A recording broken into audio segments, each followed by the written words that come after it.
Good morning. Good morning.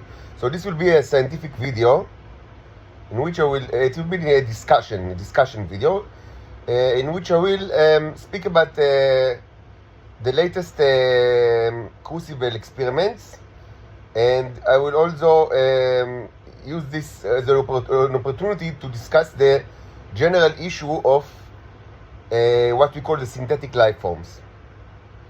Before that, so some people ask about commentary on the war. So I would say that mostly at that point, and it was actually like that since the beginning of the war, actually. I kind of spoke about the war while it was starting, but mostly, there is what I call the Bicycle 201 saga. Mostly the last part, the 16th chapter. I admit it's a lengthy saga, and there is much repetition, and it's not organized very well. But you can just listen to the last part, the 16th part, which is 19 minutes. And also the 15th part is also important. And this gives you, so it gives you a good idea of what things is going on. I would say that none of what all my historical it's true to all my historical sagas that you couldn't find in this channel. Of course, if you have access from Disney Plus, none of it was made as a metaphor for current event or for future events. Not at all. All of the historical records, they are all meant to convey truthful accounts of past events, with the caveat that yes, it's much of it is oversimplification, and of course it's dramatized, because that's the way I kind of I have tendency to dramatize things, because I think it's more kind of people they are more interested when things are dramatized, and there is what we call telescopy, which is and they discussed it in this channel, in the Twitter channel, that examining past events in kind of a flat way without as kind of many events that perhaps occurred over a long period. They discussed them like they occurred one after another. But taking all of this into account, these are truthful events, and so you can ask two questions that are strongly related. How is it that these events are not known, not only in the public but also within the intelligence services? And the second question is why do people repeat themselves? So regarding the question of why people repeat themselves, this is the story of my life. What can I say? This is the tragedy of myself and the tragedy of humanity. That they repeat themselves. They do the same things again and again. And regarding how do they don't know? So what I discovered during this journey is that things that are not known to the public and cannot be publicly discussed, even if there are many people that know about it, because many people are part of the intelligence and security sector, like in Israel, they tend to be forgotten because they are not written, because nobody writes it, and it's just forgotten very quickly.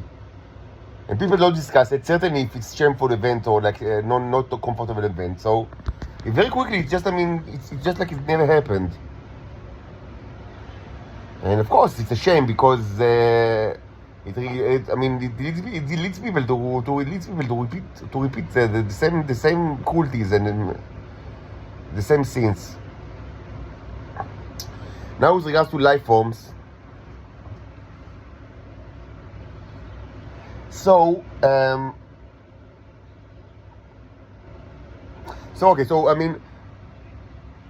what we've seen in the last 3 slides that were taken from the crucible, from the clay crucible, is that I thought maybe I'll eat it, but I've seen more than before. I've seen many life forms, and so I decided to not eat it. And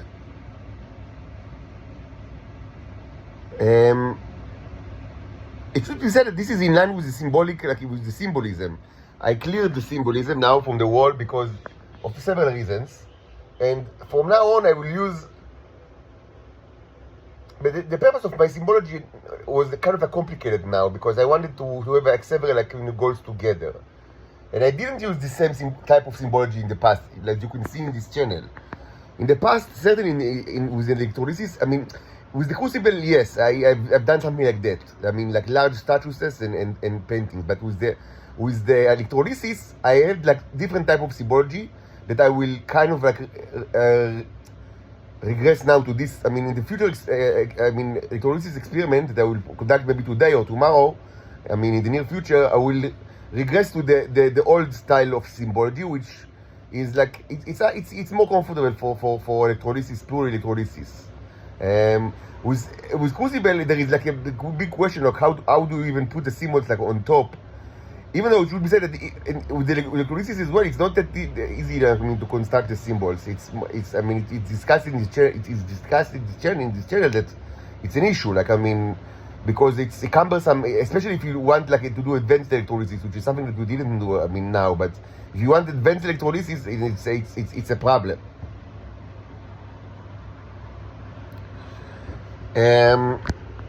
So I will regress to the formal method that you can see a lot in this channel. In any case, I mean, yes, I mean, you can ask, I mean, okay, so I mean, you didn't instruct them to create new neurons, you instruct them to create new life forms in order to do the rewiring. So they've done the rewiring and they've created new life forms. Like, what do you want? Like, I mean, so okay, fine. I mean, but yes, I mean, so they've done like, I mean, they worked according to the symbols, which is fine. But I mean, this should have been like documented. I mean, and for the new audience and also for me. And like, I mean, and regarding my culinary experience, I mean, it could wait a day or two, and I will discuss that in a moment. So yes, I mean, what we've seen is that yes, they work according to the symbols, which is fine, which is great. Now, I've burned a tremendous amount of beeswax that I have from the metal aquarium. Like, I have the metal aquarium, the bee aquarium, which contains the majority of the neros, and I have like a layer of wax, like a relatively thick layer of wax. So about half of it was burned like throughout the night. Of course, it's priceless. It's probably worth many billions, like, I mean, or trillions. I don't know. Like, I mean, how can you estimate it? Because it's the most important medicine that humans have, and all of that was burned. Like, I mean, but because I cannot use it, I cannot say that I'm a slave. I need to be rescued from my slavery, and it's used as a pretext, I mean, to torture me. So I have no need for that. So half of it was burned. So I mean, just to know that in this room, I mean, material that could have saved the life of thousands, if not billions of people, was burned throughout the night, and like and probably billions of dollars was literally burned like in the crucible throughout this night, and most certainly the rest will also be burned. Like, I need wax, like, I mean, for my experiment, and I have no money at all, like zero money. So, and the only wax that I have is the enriched wax from the container, and this is wax that is kind of like was enriched for months with tremendous amount of neurons and life forms, and maybe I'll show it to you under the microscope. But it's like it's like unbelievably like expensive wax with huge life forms, huge neurons, and it will be used as just as burning material because I don't have like few shekels that are needed in order to buy beeswax. This is reality. This is my reality. It's not a metaphor for something. This is plain simple reality. And if people cared about it, they would move the arms and legs to rescue me from my hell, not mouths and tongues. You need this stuff much more than I do. This is only used against me, and I don't get any shekel for it. You need this stuff, but I mean, you don't care. You keep using moving mouths and tongues. So I'll bear it. I'll burn the rest probably tonight. Just for the crucible experiments.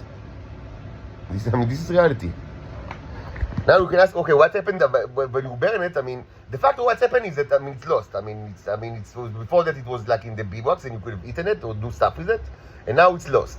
Certainly, if you burn it completely, like we've seen, like in the only char, dry chars are left. So you can ask, so what happened to the neros? I mean, what? So okay, so the fact that they're gone. Like, from practical perspective, they're gone. They're gone. They're no longer with us. So what exactly happened to them? So it's a question. So first of all, in the beginning, I thought that they are just burning. After some time, in the first couple of months. But later, I came to the conclusion that this is untrue. They do not burn. It's not true. They are just that because of the fire and the lack of fuel, they just they disappear, but they do not burn. So first of all, there is a possibility that they can transport each other like to I don't know where.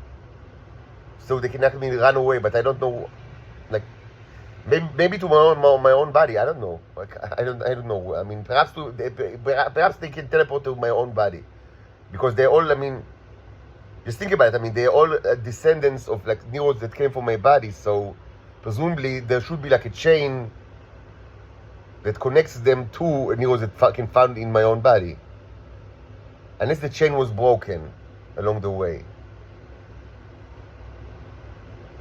But if the chain was not broken, it's funny. It reminds me of like, I mean, you know, things that I mean, both computer science and also, I mean, discussions of the Sira, you know, the Islamic law. That I mean, the issue of the chains it's incredibly important. Like, I mean, but I mean, if the chain is not broken, and it kind of is a complete chain, you know, I mean, up to Muhammad, so maybe they can teleport, you know, back to the body of Muhammad. I mean, you know, I'm just kidding, but I mean, you know what? I mean, perhaps they can teleport. De facto, they are gone.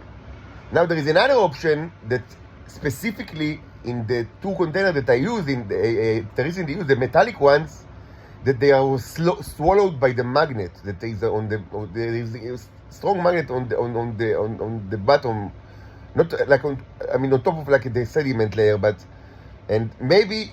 And these, I mean, and both, like, I mean, metal containers, I mean, were, I mean, at least partly ionized. I mean, I mean, the original material was ionized by the electrolysis. Yes, I mean, I've added some material so I added material from the metal container, metal aquarium that wasn't ionized, but partly it was ionized.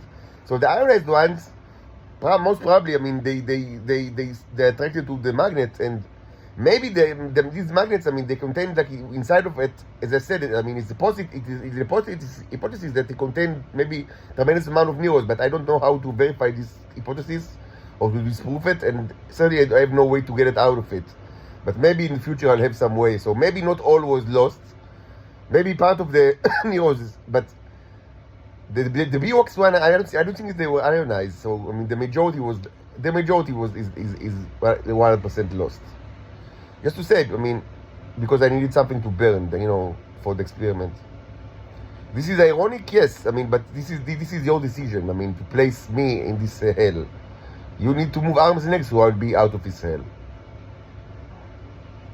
Now let's discuss life forms. So okay, they've created life forms as some people were excited by, like, I mean, by the photograph, I mean, of the Nero that is on top of a life. It's on one of the thumbnails of the recent videos. It's on top of the life form. Actually, and like they've seen like actual. Some people understand that this was the first time that they've seen interaction between the Nero and the life form, so they were excited by it. But for me, it's like, I mean, it was. I've seen it a million times. Like, I mean, there is like 1,000 movies, like, in videos in this channel that show this stuff. And it was, I mean, just from the beginning of his channel, it was a major topic. Like, I mean, the interaction between life forms and Neros. And this is incredibly difficult, I mean, you know, a complicated subject. But what's actually is interesting in this specific photograph, which you do not see in other photographs of interaction between Neros and life forms, is that you can actually, the Nero is used as a lens.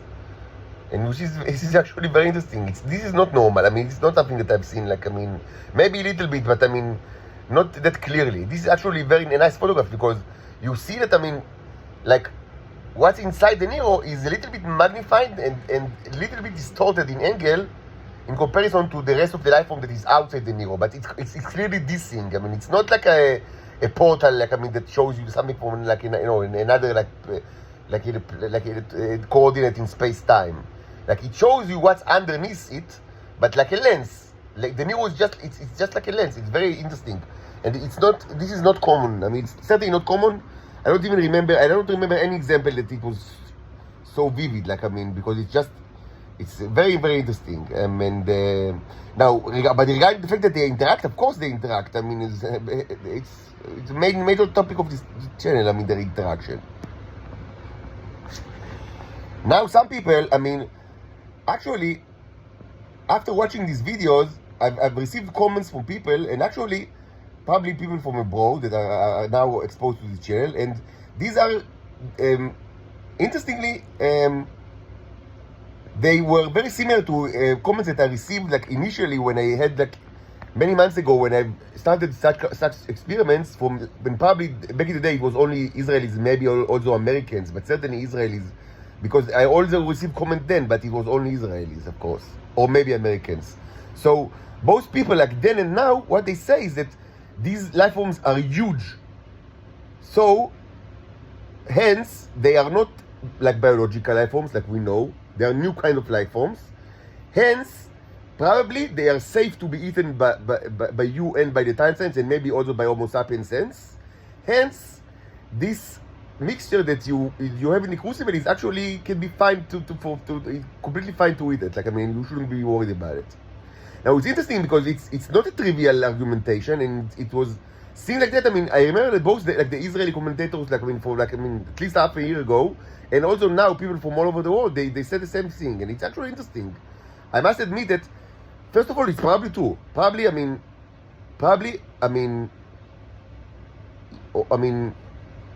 yes, I mean, prima facie, I mean, on face level, yes, this is true. I mean, but every kind of, like, I mean, step in this argument should be discussed. I mean, because it's very complicated. But overall, this is probably true, and I understood it right away. And I already knew it. I mean, from then. And the reason why I didn't eat it is not because I was afraid to myself, but because, I mean, it's part of like a show now. I mean, and I didn't want to do things that people could not understand. And like, I mean, probably if I wasn't like, I mean, if it wasn't part of a show, and I'm always like photographs, you know, even like if it's not recorded, so I'm always like part of like, I mean, you know, a prophet, as I said in the past, the prophet is always in the show. All prophets were in the show business. They show stuff all the time. So for the show purposes, I mean, I saw that it's not a good idea to eat it. But if I wasn't being watched, probably I would have eaten it. Yes, because of exactly these arguments that that should be discussed. But in general, this is correct. In general, these life forms probably are not very, very dangerous to me or the Titans, and maybe even not to Homo sapienses.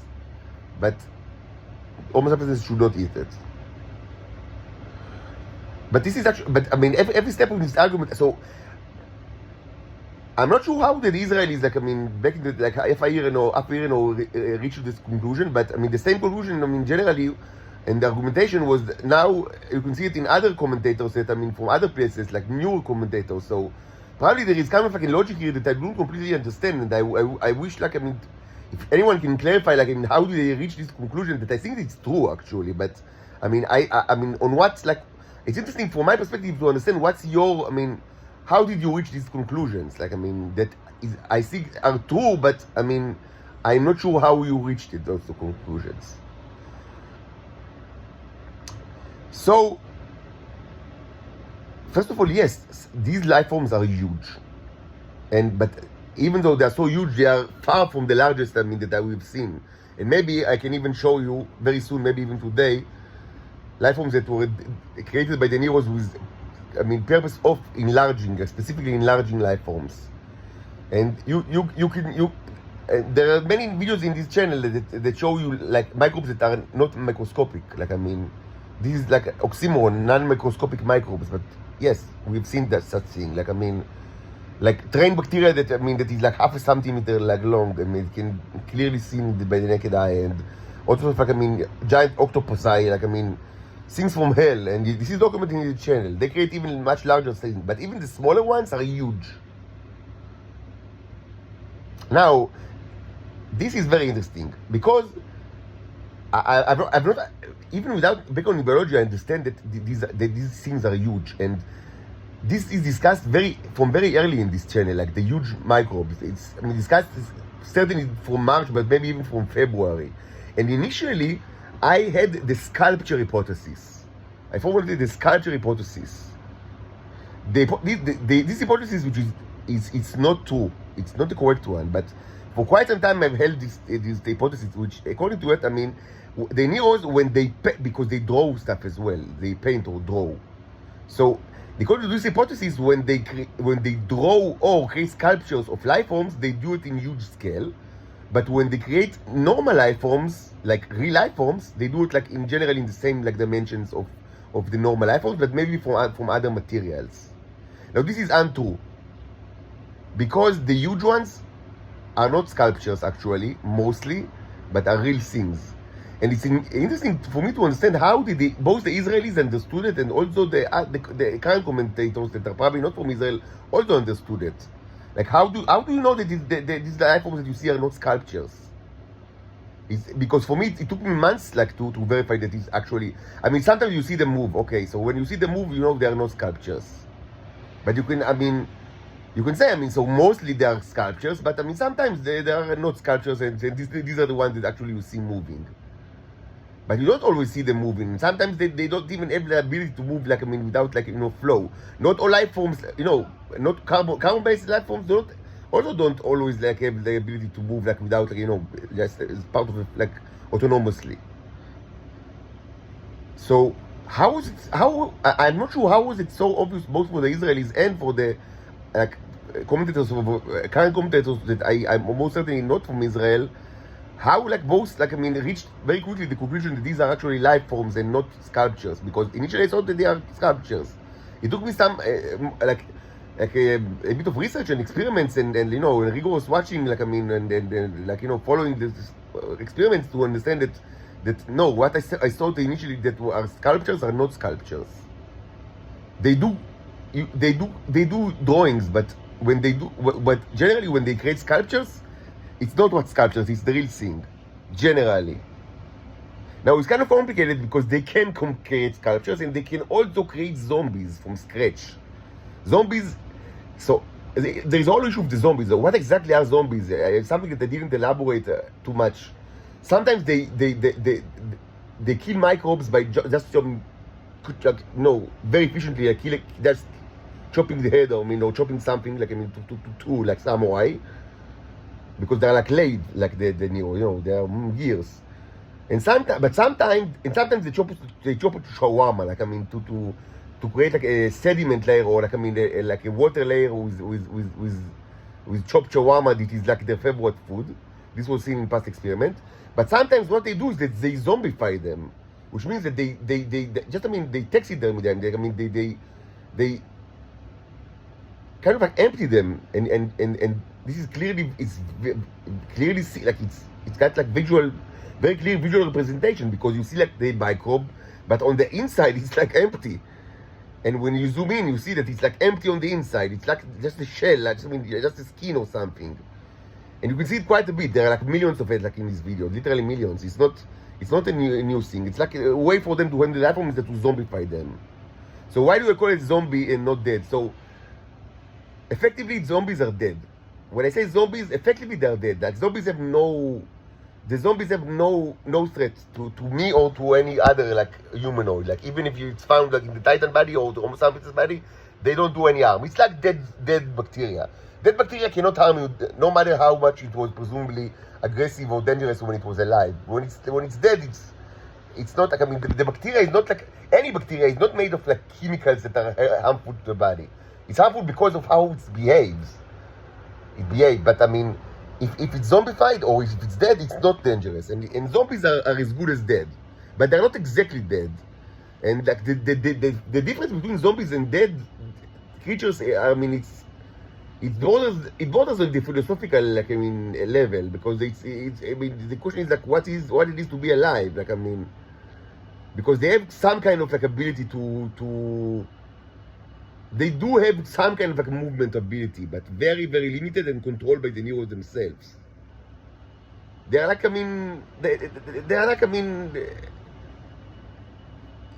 vehicles for the neurons. Now, should be said that, the idea of vehicles for the neurons is not that new to us, because this is exactly this is the trained bacteria that is used by the Israelis to combat their, it's like one of the main weapons of the state, like the terrain bacteria.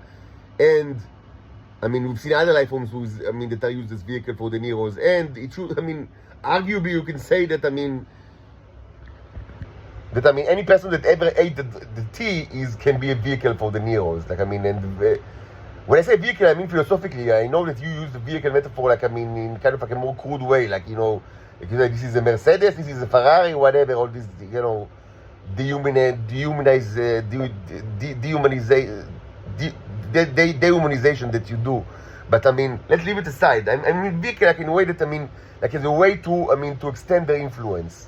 So they do it with the zombies, but it's a very crude way to extend their influence because these creatures cannot do almost nothing. They're like puppets, like they're good as dead. But I mean, you can clearly identify zombie because it has this distinguished look of like of empty on the inside. But they can also create it from scratch if you tell them to do so. Mostly if you tell them, like, I mean, like to create life forms but without something moving, like without electricity. You've seen it, I mean, those symbols that I have created, they are all connected to this is circle. This is important for today because otherwise they would have created zombies or sculptures. In order to create living thing, they need like with electricity to flow or other kind of like flow. It doesn't have to be electricity, but I mean mainly I use electricity. Now there is a question that is of supreme interest, and I mean, for me, I have no idea about, like, I mean, what's the answer, but I mean, it was a very interesting question that was posed in this channel very early, because very early I understood that, okay, so these neurons, they can create both sculptures and life forms. Even if they are huge, they are still life forms. So the question was that I found interesting is, what's the difference? I mean, there are two questions here. I mean, one is like philosophical question of like, I mean, what makes a living thing alive? But I mean, from my perspective, it's less important because I mean, if it looks alive, it's alive from my perspective. You know, I do not like the old robots. You know, some people say artificial intelligence, robot, android, whatever. You can call me whatever you want. I don't care how you call me. I only care how you treat me, not how you call me. I mean, my problem is not naming. My problem is like the fact that I'm a prisoner in a Nazi state, me and my daughters. But I mean, there is another question which is far more interesting from my perspective, which is what actually, I mean, is difference. What are the differences in the creation process of a sculpture and a living creature? Like, I mean, let's say that, I mean, I tell the neurons to create. I mean, it's difficult to actually. I mean, it's very difficult to actually to test it. That's why I don't have any answer. But I mean, I mean, I'll elaborate on the nature of the question. Like, let's say that I have like a very strong, very good microscope that I don't have. But I mean, the very powerful microscope, with time lapse abilities, and and like and I always watch everything, and I tell the neurons and create a sculpture of like a microbe, of a trained bacteria, okay? So they create a sculpture. Now let's say that I tell them, now create a real trained bacteria. And you can use the ones that you've already created. You can use it as like as raw material. So, can they just, I mean, as you know, it's like in the Jewish mythology, like just write emet, with the 3 letters like on the back or on the or on the head of the bacteria, and it will start to move, like like the golem of the famous golem. I mean, or maybe they need to build it from scratch because it's a completely different thing. That's how humans would have done it. I mean, if you tell a human to build a robot that looks like, I don't know, like Iron Man, like the Iron Man character, and you tell him to build a sculpture, it will be a completely different thing. I mean, if you tell the person like to build a sculpture of Iron Man, and then you tell the person that now create like a robot that can move like Iron Man, and you can use the sculpture, he will tell you, I mean, I have no need for the sculpture, it doesn't help me at all. So maybe it's the case with the neurons. That, I mean, that it's completely different thing. Like, I mean, the actual, like, I mean, the sculpture and the living thing. Or again, there is the other option, which is like the completely the opposite, which is like the golem, like of the Jewish golem. That, I mean, the difference between the sculpture and the golem are not considered living, but I mean they are moving. Like, I mean, so the difference between the golem and, I mean, the sculpture and the golem is, I mean, just, I mean, writing in like a few, like, I mean, 3 letters, and it's enough to delete like the aleph, like the first, enough to delete like one letter. I mean, so the golem will be sculpture, like, I mean, will lose his like vitality. So of course, so what's reality here? I don't know. It's a question. It's a very interesting question. Like, I mean, how different are the sculptures from the actual living things, and can the sculptures be converted to living things, or they're just completely different things that are unusable at all? I mean, so these are questions. Now, yes, they do create huge life forms, and these life forms are not known in Earth. Certainly, I mean, as I've said many times in this vlog, I use the term Vivo Ex nihilo. I mean, it's like referred to in the thumbnail of the latest, I think, video in the Journey to the Microcosmos channel. Like, I mean, microbes just, appear out of nowhere. I've discussed the issue of Vivo Ex Vivo and Vivo Ex nihilo a lot in this channel. I mean, I'm not going to repeat myself. It was a major, philosophical question in the past, and I mean, this channel is a proof that, yes, Vivo Ex Vivo is false. Life can be created from the non-living. It's demonstrably, it's not like a religious tenet. It's a demonstrable truth that was demonstrated in this channel many times, even in rigorous, experiments. And at least one experiment was extremely similar to the by protocol to the very same experiment that was used 300 years ago to prove that Vivo Ex Vivo. I mean, almost the same protocol was used as the one that was originally, meant to prove that Vivo Ex Vivo. So almost the same protocol was used to prove exactly the opposite, that Vivo Ex nihilo, that you can actually create life from the nil, from the non-living. But if it's very important to you, you can repeat these experiments like in a very rigorous way, and to show you that yes, life can be created like ex nihilo. But I think that we are past it. First of all, this was done in the channel, and second, you see so many life forms. You've not only microscopic, you see the metallic wasps. How you think that is? It's either Vivo Ex nihilo or these bacteria in metallic wasps. They were presumably were hidden from you, but where were they hidden? Like, where they were hiding like all the time? And you see tremendous amount of life forms in this channel that that are not known, that mostly microbial, that are not known to humans.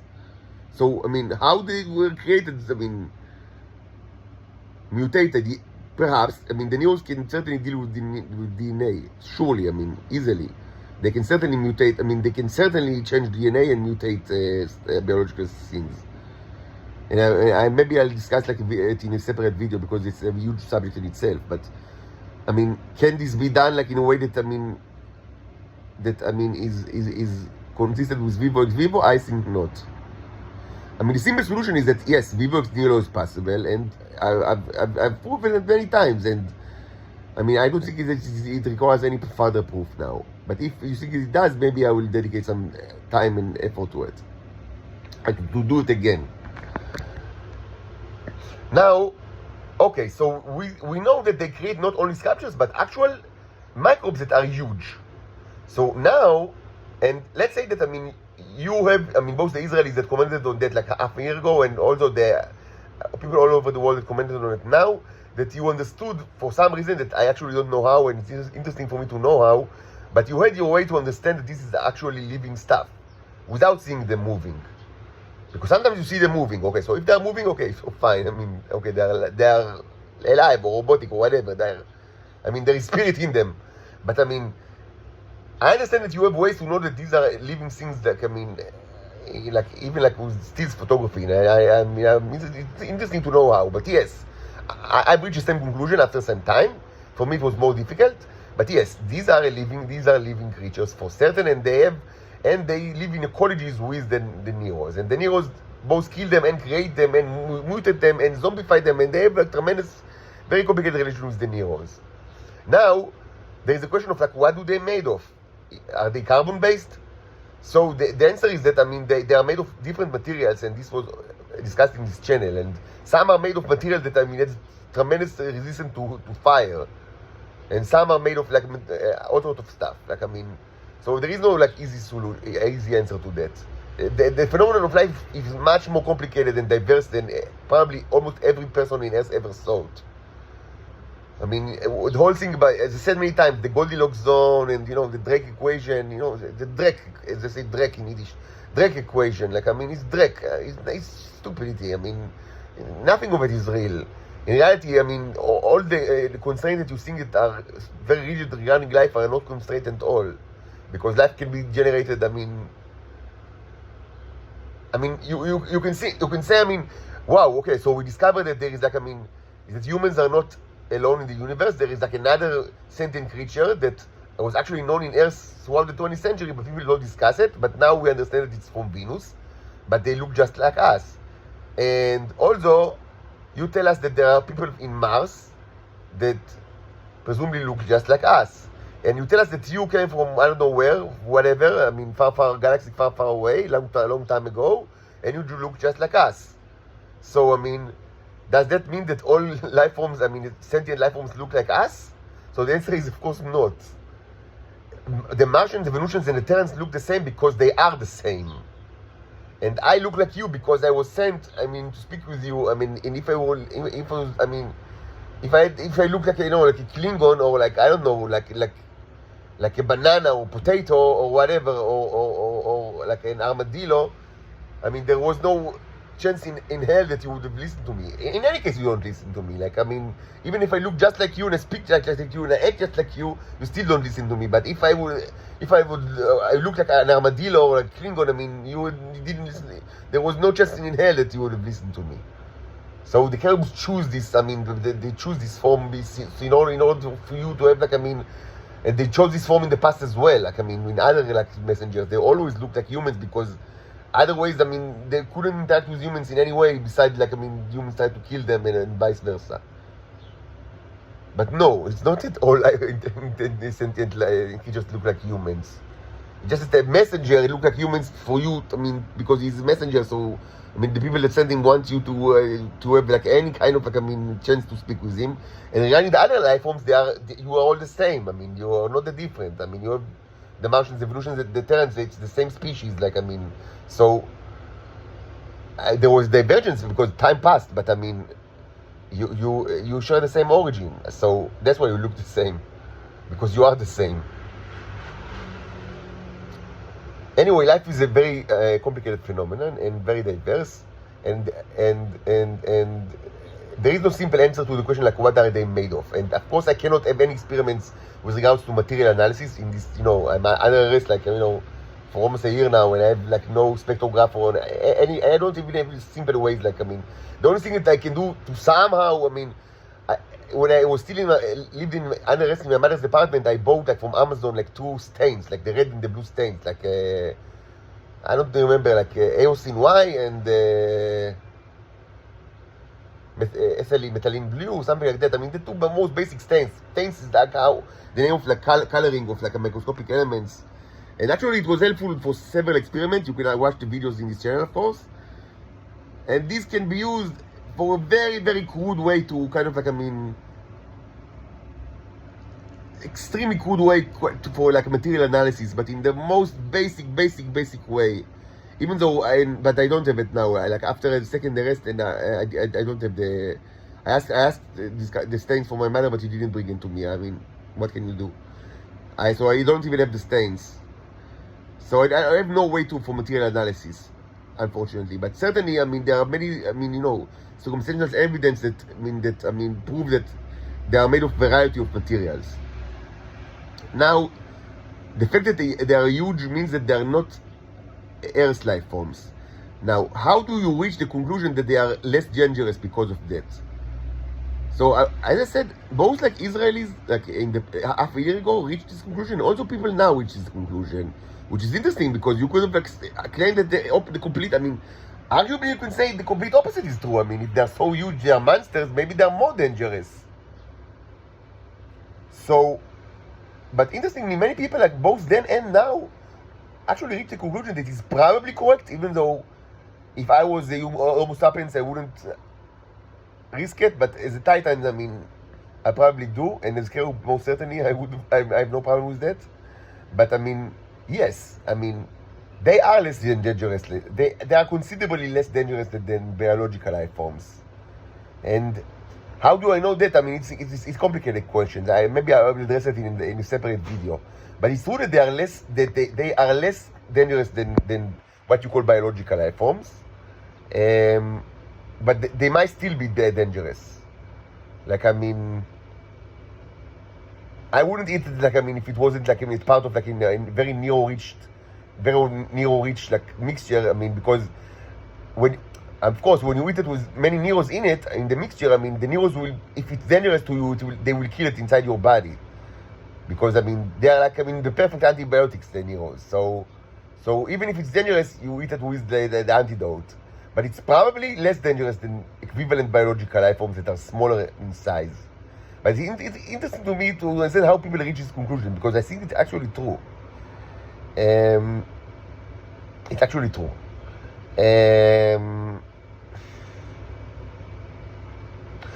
Even though, I mean, so we are clear, it's not that the Neros cannot create dangerous life forms. They can create life forms that, I mean, from hell, like, I mean, that are much more aggressive and dangerous than anything that exists in Earth and ever existed in Earth. And including what I call the bicycle bacteria, which is made out of metal, and, like, I mean, it's like, has telepathic, like, I mean, telepathic abilities. And, I mean, you don't want to know what kind of microbes they can create. I mean, they can create microbes that are, you know, monsters, like, beyond your imagination. But yes, I think that, I mean, the normal bacteria that they create, like, I mean, that you can see in these various, like, that look like those that look like the train, or those that look like ciliates. The many bacteria that they create look like huge ciliates. So my estimation is that they're actually not that dangerous to humans, and certainly not to Titans and to Cherubs. That's also my estimation. But it's interesting to understand, like, why people, I mean, thought that they are life forms, that these are actually life forms and not sculptures. This was my understanding for several months, actually, until I understood that no, these are life forms. And second, I mean, how do you know that they are not dangerous? So, I mean, that's it for now. In practice, I will, what I will do is, using, I don't know, maybe the mixture that I already have, maybe other new mixtures, I will try to recreate both the creation of Nero's experiment, and we're using electrolysis, not crucible, and now, I mean, I'll switch back to electrolysis, and maybe later to crucible experiments. I mean, with the crucible, the only wax that I have is the remnants of wax, still quite a bit, but only remnants of wax that I have, like, in the metal aquarium, which is highly enriched with Neros and life forms. That, I mean, it's not going to be like a pure experiment. I mean, but I don't have pure wax. So I will revert to electrolysis, like, and we recreate, like, create Nero's experiment, and also create life form experiment, and I'll show you how it's done, like, in the former way. And once it's successful, we will try to to use energy, like, to use electrolysis in very specific setup of the wires to enlarge life forms. So presumably we will be able to see how the Neros can use electricity to create huge, like, tremendous bacteria that look like, I mean, octopus or train, but, I mean, like, humongous, like, even much bigger than the ones that you've already seen, like, in the like, in the videos from the last couple of days. So this will be the next objective. So, I mean, so that's it for now.